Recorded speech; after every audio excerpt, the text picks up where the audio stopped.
سنیں پہلے اس ویڈیو کو، اس کے بعد اپنے دوستوں کے ساتھ زیادہ سے زیادہ شیئر کریں۔ برادران ملت اسلامی، السلام علیکم ورحمۃ اللہ وبرکاتہ۔ الحمد للہ الحنان المنان الذي خلق الإنسان وعلمه البيان، والصلاة والسلام على رسوله سيد الإنس والجان وعلى آله وأصحابه ذوي الخير والإحسان، أما بعد فأعوذ بالله من الشيطان الرجيم، بسم الله الرحمن الرحيم۔ إن الله لا يغير ما بقوم حتى يغيروا ما بأنفسهم، وإذا أراد الله بقوم سوءا فلا مرد له، صدق الله مولانا العظيم۔ بارگاہ رسالت مآب صلی اللہ علیہ وسلم میں درود پاک کا ہدیہ پیش کریں۔ اللہم صلی علی سیدنا محمد معدن الجود والکرم وآلہ واصحابہ الکرام وابنہ الکریم وبارک وسلم صلاة دائمة سرمدا ابدا۔ حالات زمانہ کے اعتبار سے اور ہماری حالتوں کے اعتبار سے ایک بہت ہی عمدہ شعر ہے جو بالکل صادق آتا ہے۔ قوت فکر و عمل پہلے فنا ہوتی ہے، قوت فکر و عمل پہلے فنا ہوتی ہے جب کسی قوم کی شوکت پہ زوال آتا ہے۔ یوں ہی کوئی قوم نہیں مرتی، کسی قوم کے اوپر زوال آتا ہے تو سب سے پہلے اس قوم کے اندر سوچنے سمجھنے کی صلاحیت ختم ہو چکی ہوتی ہے، تب جا کر کے زوال آتا ہے۔ آج اس شعر کو میں پڑھتا ہوں تو محسوس ہوتا ہے کہ ہماری قوم پر یہ شعر صادق آتا ہے۔ قوت فکر اور عمل یہ پہلے رخصت ہو گئی ہے، جس کی وجہ سے یہ زوال آ رہے ہیں۔ لوگ اب حادثوں پر بیٹھ کر کے چرچا کرتے ہیں، حادثہ ہونے سے پہلے جو فکر ہونی چاہیے وہ مفقود ہے۔ گھر جلنے کے بعد پھر میٹنگ کرنے کا مطلب کیا ہے؟ اس سے سیفٹی کے لیے پہلے سے انتظامات ہوں تو اس کو لائق و فائق اور دانش مندی سمجھا جائے گا۔ آج کے وہی حالات ہیں میرے عزیزوں۔ آپ کو پتہ ہے کچھ قومیں ایسی ہیں جو فیوچر پلاننگ کے لیے 100 سال کے بعد کا سوچتی ہیں، جبکہ یہ اسلام کا حصہ تھا۔ نبی کونین صلی اللہ علیہ وسلم نے 1400 سال بعد ہونے والی چیزوں کی پیشین گوئی فرمائی کہ نہیں فرمائی؟ اللہ کے نبی صلی اللہ علیہ وسلم نے 1000 سال بعد پیدا ہونے والی چیزوں کو پہلے سے بتایا تھا کہ نہیں؟ یہ ساری چیزیں نبی آخر الزمان صلی اللہ علیہ وسلم نے جو بتایا، مطلب یہی تھا کہ اس وقت کے لوگوں کو ضرورت تو نہیں تھی ان حالات کی، پھر بھی حضور ان کو بتا رہے تھے، صحابہ کو۔ آج جو چیزیں پیدا ہونے والی ہیں وہ رسول پاک کو پتا تھا، 1000 سال بعد ہونے والی چیزیں، لیکن اس وقت کے صحابہ کو یہ باتیں کیوں بتائی جا رہی تھی؟ ان کے حالات تو اس وقت کے نہیں تھے ویسے۔ اس کے باوجود نبی پاک صلی اللہ علیہ وسلم نے ان کو 1000 سال بعد ہونے والی چیزوں کی باتیں اس لیے بتائی کہ یہ دین اسلام فیوچر پلاننگ کے لیے کتنا ایکٹیو ہے یہ سمجھو، آگے کے لیے۔ اس لیے بتایا گیا کہ صحابہ اپنی اولاد کو اور وہ اپنی اولاد کو یہ بات منتقل کرتے جائیں اور آنے والے حادثوں سے پہلے سے ذہن پریپیئر رہے، تیار رہے۔ دجال کے فتنے کا ذکر کتنی مرتبہ حدیث پاک میں آیا۔ امت کو نبی پاک صلی اللہ علیہ وسلم نے یوں ہی نہیں چھوڑ دیا۔ دجال کا فتنہ آئے گا، یاجوج ماجوج کا فتنہ آئے گا، یہ ساری چیزیں بتائی گئی کہ نہیں؟ ہر مسلمان تقریباً جانتا ہے آخر زمانے میں ایک بہت بڑا فتنہ دجال کی صورت میں ظاہر ہوگا۔ تو یہ باتیں اتنے 100 سالوں سے چل رہی ہیں کہ ذہن تیار ہے اس فتنے کو کہ اگر ایسا فتنہ آیا تو ایمان پر ڈٹے رہنا ہے، جمے رہنا ہے۔ یہ بات ہوتی ہے آگے آنے والے حادثات سے قوم کو باخبر رکھنا۔ آج جو حالات ہیں، جب کبھی کوئی چیز لٹ جائے تو سارے لوگ سڑکوں پر آ جائیں گے، یا پھر کسی نشستگاہ پر بیٹھ کر کے رات بھر میٹنگ کر کے چلے جائیں گے۔ یہ حادثے ہونے کے بعد کے جو حالات ہیں یہ وہی چیزیں درشا رہی ہیں کہ قوت فکر و عمل فنا ہو گئی ہے. قیادت ہمارے ہاں مفقود ہے. کسی ایک قائد کے تحت کوئی ساری قوم آنا نہیں چاہتی. آپ کیا سمجھتے ہیں کہ جو ہمارے ساتھ حالات پیش آ رہے ہیں، کبھی مسجدوں کو لے کر، کبھی خانقاہوں کو لے کر، کبھی بزرگوں کے نام کو لے کر، اب ہمارے وقف کی جائیداد کو لے کر، یہ سارے جو معاملات ہیں یہ اچانک آنے والی چیزیں نہیں ہیں.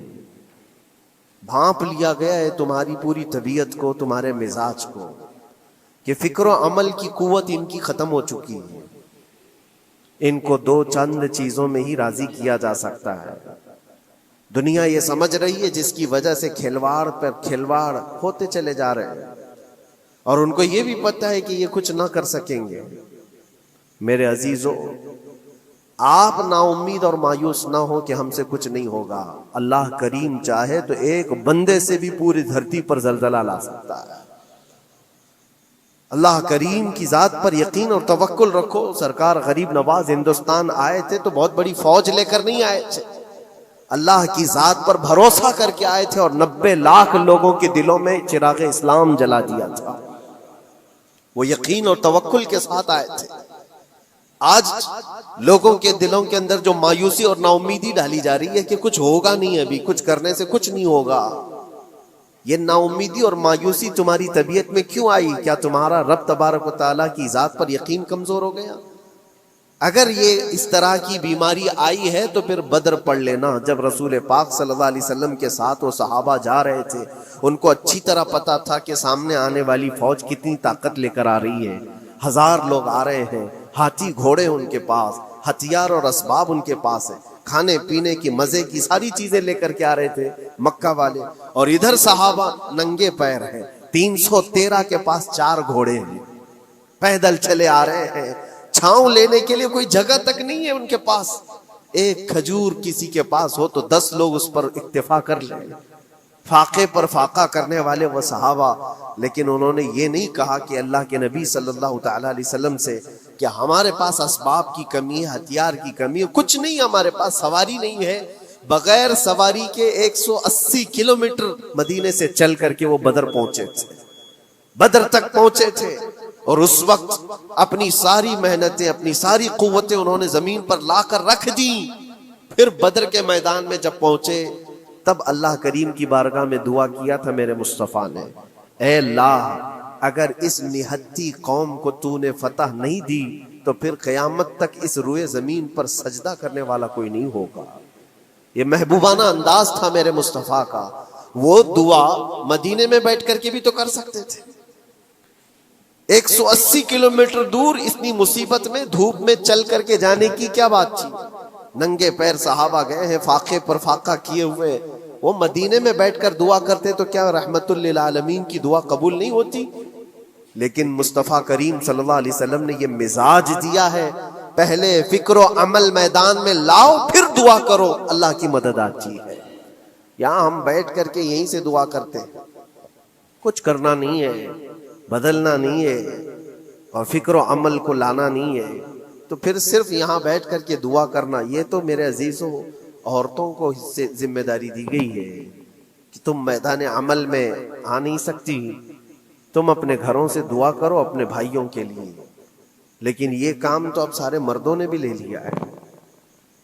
بہرحال قوت فکر و عمل پہلے فنا ہو جاتی ہے جب کسی قوم کی شوکت پہ زوال آتا ہے. آج یہ جو سارے معاملات ہم دیکھ رہے ہیں، اس کی ایک خاص وجہ میں آپ کو بتانا چاہتا ہوں. آج سے تقریباً 8-9 سال پہلے میرا ایک بیان بھی ریکارڈ موجود ہے، کافی دنوں تک وہ چلتا رہا. میری اپنی بات نہیں تھی، سراج الامہ امام غزالی رحمت اللہ تعالی علیہ انہوں نے لکھا تھا کہ امت پر اگر ایک ایسا وقت آ جائے جب ان کے سامنے ان کے نبی کو گالیاں دی جا رہی ہیں اور امت کچھ نہ کرے، تو پھر وہ انتظار کرے کہ عنقریب وہ وقت بھی ان کے اوپر آنے والا ہے جب ان کی ماؤں، بیٹیوں اور سب عزتوں کو بازار میں نیلام کیا جائے گا اور یہ کچھ نہیں کر سکے. وہ دن آ جائیں گے. بیسک وجہ وہاں سے شروع ہوئی کہ لوگ اپنے عیش و عشرت میں کچھ کمی نہ کر سکے، بارگاہ مصطفیٰ صلی اللہ علیہ وسلم کی گستاخیاں کھلے عام ہوتی رہیں، اور اس پر ہم لوگ جس طرح کے حالات دیکھتے رہے۔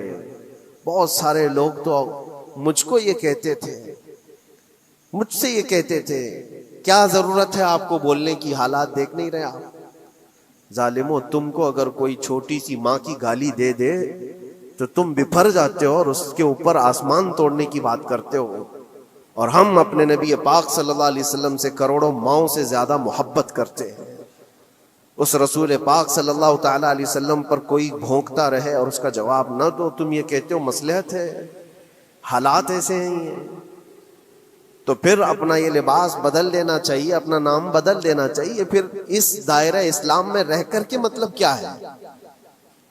اسی لیے اقبال نے 100 سال پہلے ایک مزاج دیا تھا، ایمان ہے کیا چیز، اسلام ہے کیا چیز؟ تم کیا سمجھتے ہو داڑھی ٹوپی اور جبے کبے کا نام اسلام ہے؟ اسلام کیا ہے؟ اقبال نے کہا تھا کہ بارگاہ مصطفیٰ صلی اللہ تعالی علیہ وسلم کے قدموں تک اپنے آپ کو پہنچا دو، یہی دین ہے، یہی دین ہے۔ گر بہو نہ رسیدی تمام ابو لہبیست، اور اگر تم وہاں تک نہیں پہنچ سکے تو زندگی ابو لہب کی طرح۔ دین یہ ہے، آبرو ماں زنام مصطفیٰ است، ہم سب کی عزت و آبرو حضور کے نام سے جڑی ہوئی، ان کے نام سے جڑی ہوئی ہے ہماری عزت و آبرو، اور تم اس نام کی حفاظت نہیں کر سکو گے تو آگے یہ سب چیزیں آنے والی ہیں جو آ رہی ہیں۔ آج لوگ آج واویلا مچا رہے ہیں۔ یہ بات یاد رکھنا، شیطان کبھی فجر کی نماز کے لیے اٹھا نہیں سکتا، اور اگر اٹھا رہا ہے تو پھر اس کا کوئی مقصد ہے۔ شیطان اور نماز، آج سختہ ان کے پاس ہے، طاقت ان کے پاس ہے، حکومت ان کے پاس ہے، ڈپارٹمنٹ ان کے پاس ہے، سب کچھ، جوڈیشری، ہر چیز ان کے پاس ہو، وہ کیا کر رہے ہیں اس سے مجھے مطلب نہیں۔ میں آپ سے یہ پوچھنا چاہتا ہوں، مجھے رہزنوں سے غرض نہیں، تیری رہبری کا سوال ہے۔ تم خیر امت ہو، رسول پاک کی امت میں ہو، تمہاری بھومکا جس کو کہا جاتا ہے، تمہاری یہاں پر زندگی کے معاملات یہ بہت زیادہ اہمیت کے حامل ہیں۔ تم کیسے بن سکتے ہو آج؟ اسی لیے قرآن پاک کی آیت میں نے شروع میں تلاوت کی۔ رب ذوالجلال فرماتا ہے ان اللہ لا یغیر ما بقوم حتی یغیروا ما بانفسہم، بے شک اللہ تعالیٰ اس وقت تک کسی قوم کی حالت نہیں بدلتا جب تک وہ قوم خود اپنی حالت بدلنے کی کوشش نہیں کرتی۔ جب تک اپنی حالت بدلنا نہیں چاہتے اس وقت تک اللہ تبارک و تعالیٰ نہیں بدلے گا۔ وَإِذَا أَرَادَ اللَّهُ بِقَوْمٍ سُوءًا فَلَا مَرَدَّ لَهُ، اور اللہ تعالیٰ کا یہ جلال بھرا ارشاد تو سنو، یہ 13ویں پارے کی سورہ رعد کی آیت ہے۔ اللہ کریم فرماتا ہے، اور جب اللہ کسی قوم کے ساتھ سختی کا معاملہ کرنا چاہے، پکڑ کرنا چاہے، تو پھر کوئی طاقت اس کو ٹال نہیں سکے گی۔ رب تبارک و تعالیٰ جب کسی قوم پر عذاب لانا چاہے تو کوئی اس کو ٹال نہیں سکے، تو بدلو۔ اسی لیے اکثر یہ کہا جاتا، میں تو اپنی تقریروں میں جو چند مجھے چیزیں یاد رہتی ہیں وہ عرض کیے دیتا ہوں، باقی مجھے شعر و شاعری زیادہ یاد نہیں رہتی، لیکن جو دل پہ لگتی ہیں باتیں وہ ذہن میں محفوظ ہو جاتی ہیں۔ کسی شاعر نے کہا تھا، جگہ جگہ کے تھک چکے ہیں تمہیں یہ ہنگامے، نشاط لذت خواب گراں بدل ڈالو۔ کیا مطلب ہے؟ روز ایک ایک ہنگامہ ہوتا ہے، تم کو جگا رہا ہے، اٹھ جا اے مسلمان، اٹھ جا، نشاط لذت خواب گراں بدل ڈالو، لمبی نیند سونے کی جو عادت پڑی ہوئی ہے اس مزے کو بدل ڈالو۔ غلط روی سے منازل کا بعد بڑھتا ہے، مسافروں رویش کارواں بدل ڈالو۔ شاعر نے کہا ہے، ادھر ادھر کی لے میں چلتے رہو گے تو منزل لمبی ہو جائے گی۔ جس راستے پر تمہیں چلنا ہے اگر بار بار ادھر ادھر مڑتے رہو گے، غلط روی اس کو کہتے ہیں، غلط چلنے سے منازل کا بعد بڑھتا ہے، منزل لمبی ہو جاتی ہے، جہاں پہنچنا تھا وہاں پہنچ ہی نہیں پاؤ گے۔ اسی لیے شاعر کہتا ہے مسافروں روش کارواں بدل ڈالو، قافلے کے چلنے کا جو طریقہ ہے اس کو بدل لو تم۔ یہ پوری کی پوری بات ہم پر فٹ ہوتی ہے، چلنے کا انداز بدل ڈالو اے نوجوان۔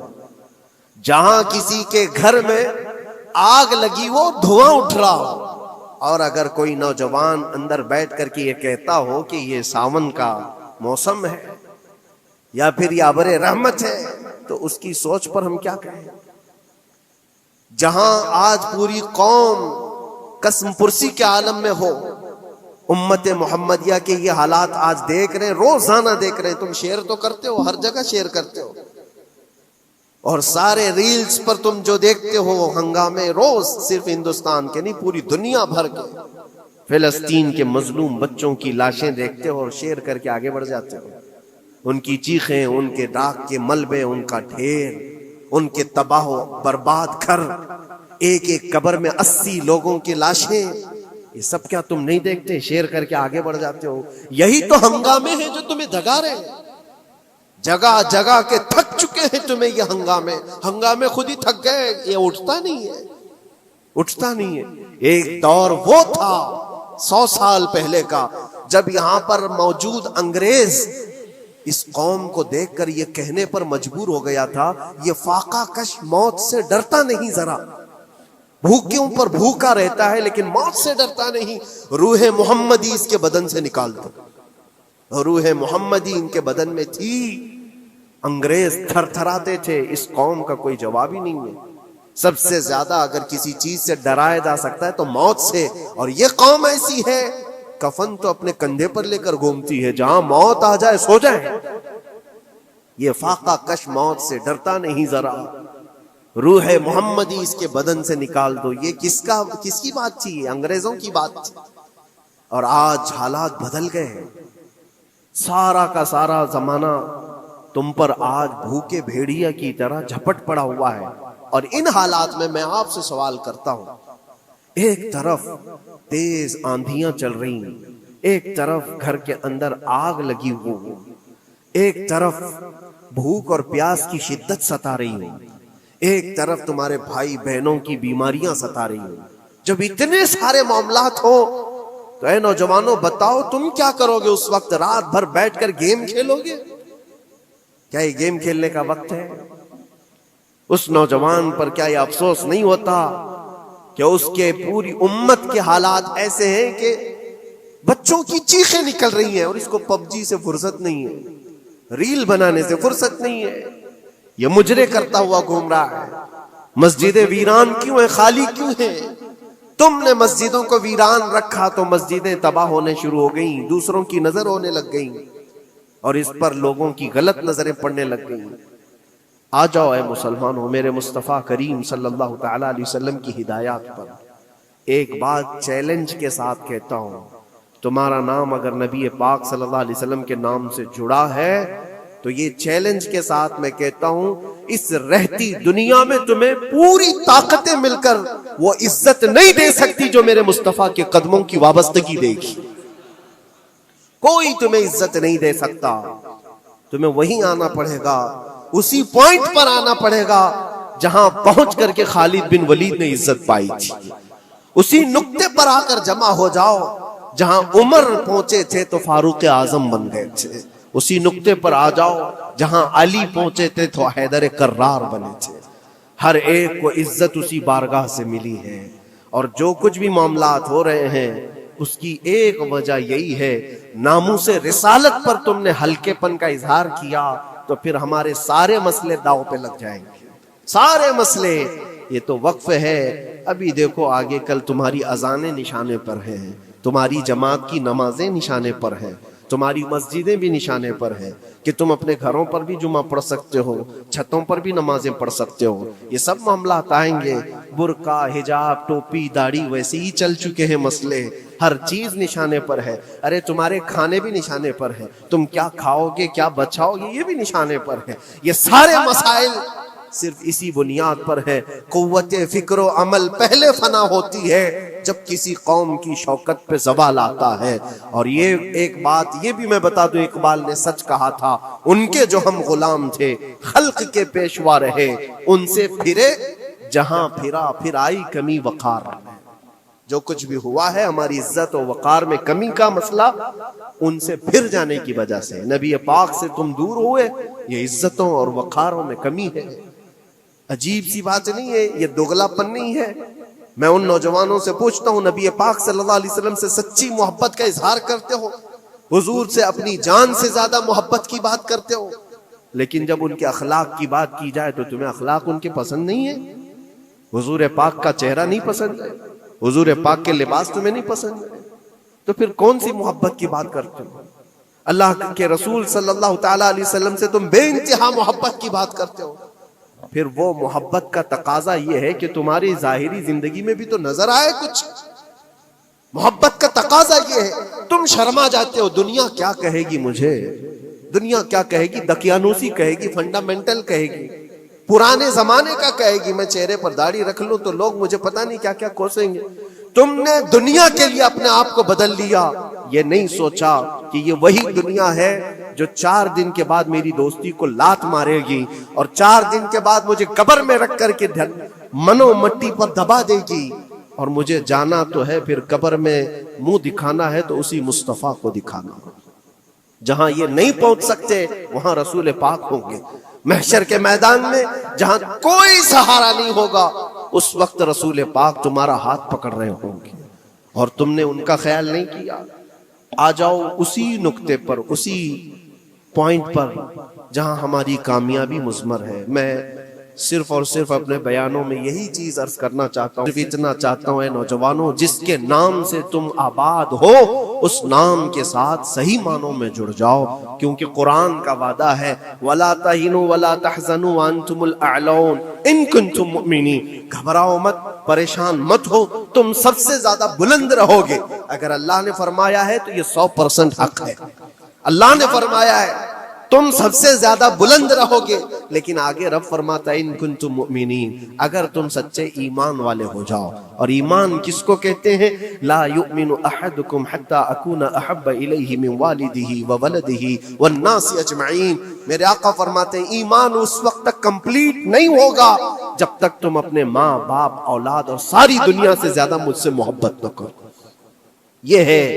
اور اخیر میں یہی کہوں گا، ہر مسئلے کا حل، سارے تمام ایشوز کا خلاصہ، علاج ایک ہی چیز میں ہے کہ محمد سے وفا ہے تو ہم تیرے ہیں. یہ جہاں چیز ہے کیا، لوح و قلم تیرے ہیں. لوگ انتظار میں ہیں، بہت سارے لوگ یہ پوچھتے بھی ہیں ہمیں کیا کرنا چاہیے، ہمیں کیا کرنا چاہیے. ظلم پہ ظلم ہوتا جا رہا ہے. ظالم اپنے انجام پر ضرور پہنچیں گے، کیونکہ قرآن میں اللہ کا وعدہ ہے وَسَيَعْلَمُ الَّذِينَ ظَلَمُوا أَيَّ مُنْقَلَبٍ يَنْقَلِبُونَ.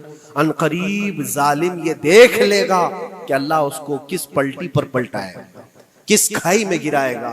اسے اندازہ بھی نہیں ہوگا، اس کے بنے ہوئے جالوں میں وہ خود پھنسے گا. ظالموں کی ایک لمبی تاریخ ہے اور ان کو بھی پڑھنا چاہیے جو آج ظلم کر رہے ہیں. لیکن تمہارا کردار کیا ہو، اس سلسلے میں جو ہمارے بچے یا نوجوان سوال کرتے ہیں کیا کرنا چاہیے. پہلے سب سے پہلی چیز میں یہ کہتا ہوں، جتنا کھو چکے، جتنی جا چکے ہیں اور جو اب برباد ہوا ہے، اس چیز پر منتھن کرنا، اس چیز پر بیٹھ کر میٹنگ کرنا. اس سے پہلے میں چاہتا ہوں کہ آگے ہونے والے نقصانات سے پہلے اپنے آپ کو بدل لو. آگے جو بڑے حادثات آنے والے ہیں، آگے جو بڑی آندھیاں آنے والی ہیں، اس سے پہلے اپنے دروازے ٹھیک کر لو، اپنی زندگیاں سدھار لو. جو ہو گیا ابھی، یہ نقصان تو بہت بڑا نقصان ہے امت کا. جو کچھ بھی ہوا ہے، مسجدیں، معبدیں، خانقاہیں، مزارات، اولیاء کی ذات، بزرگوں کے نام، قرآن، اسلام، دین، یہ ساری چیزوں پر جو حملے ہوئے، لیکن آگے چل کر کے تمہارے وجود پر سوال ہوگا، تمہاری نسلوں پر سوال ہوگا، تمہارے علم دین پر سوال، تمہاری محراب پر، تمہارے ممبر پر. کل کو دیکھنا یہ آزادی بھی ختم کر لی جائے گی، ممبر سے کوئی کھلے عام بول بھی نہیں سکے گا.